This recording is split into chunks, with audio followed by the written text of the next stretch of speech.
Hello, ma'am.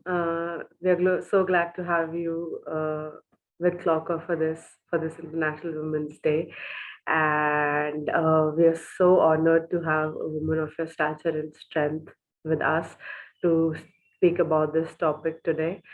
Uh, I would just like to request you to introduce yourself to the viewers and give us a brief about all the ventures you have and how you got there.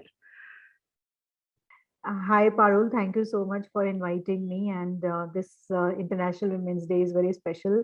I'm a professor, YouTuber, and a founder of two companies. First company is Inkpot Hub, so where we celebrate research, management research specifically, and the another one is a social enterprise registered as a Section 8 company. And this is Drive on My Own foundation for people with disabilities. We help them design their mobility solutions on how to drive a car and how to own a car. So these are the two things in terms of my entrepreneurial venture. And just out of passion, I love to drive and I travel a bit. So that is all about me. So, ma'am, it was great to hear about your ventures. And like as you said, you have two ventures, so there must be some challenges you might have faced during, your ventures or your professional or your personal journey. And since the theme for this year's International Women's Day is Break the Bias, we would love to hear about the challenges you might have faced and, what you did to surpass them. So it is a very interesting question which you asked, Parul. Break the bias is something which we all women experience and try to break the bias in some or the other ways in our own capacities and abilities. So when I was 6 months old, I got struck with polio and my entire waist down body got paralyzed. I was not able to walk. I was not able to stand. I was not able to.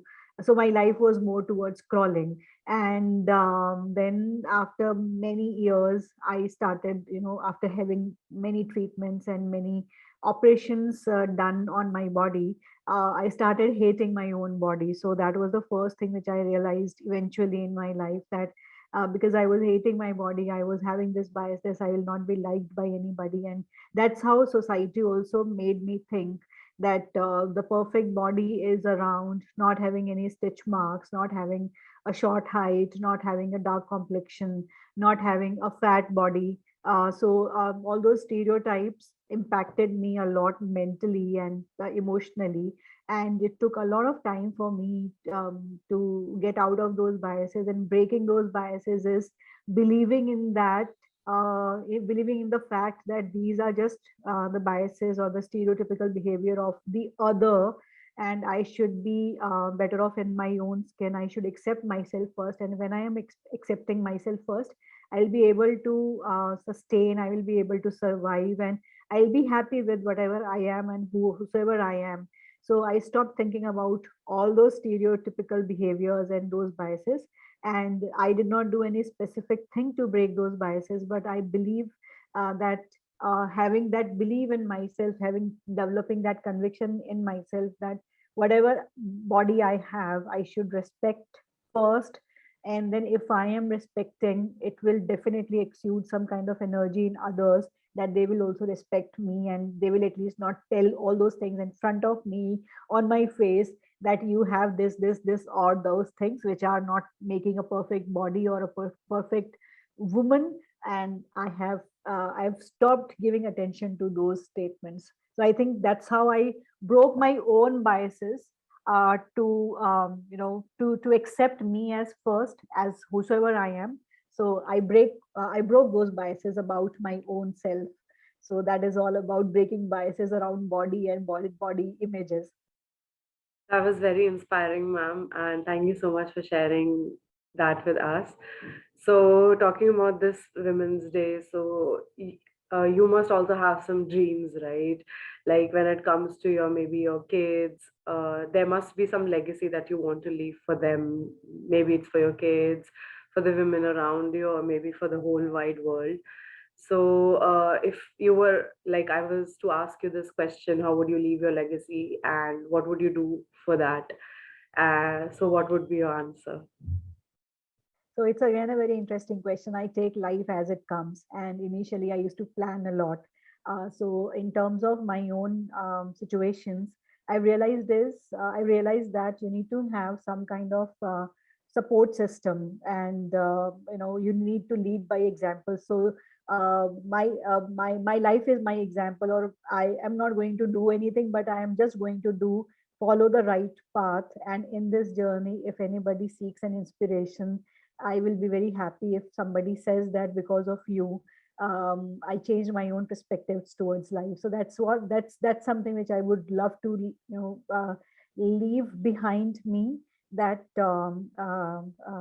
just living by just living one day at a time and enjoying one day at a time. In terms of the future, I just plan to continue drive on my own foundation, make people mobility independent, because I know that dependency, that disability brings a lot of dependency when you do not have enough infrastructure and accessible solutions.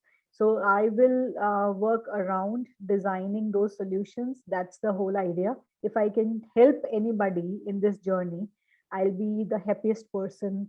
And I love to travel. So I believe that when I am traveling, I should be safe. And I got to know about Clocr, the emergency card. I'm going to use this emergency card when I'm traveling next. Another thing which I would love to share, I have two nieces and two nephews, and for them, I'm going to leave messages on their 18th birthday whenever they will turn 18 years old. I'm going to leave those messages through Clocker's time capsule, because I do not know whether I will be there with them or during those times, but I really want to leave a message that Mossy and Bua has done something for the society, for them. So that's the message I would love to leave behind through Clocker. I thank you so much, Parul. Thank you so much, ma'am, for giving us your time. As you, your all your stories were really inspiring for me, and as you said, you'd feel accomplished if someone would, follow your path and take inspiration from you and do something of that sort. I think I can be one of them, and I would love to take inspiration from your stories and do something of my own one day. Thank you so much for being a part of this, ma'am.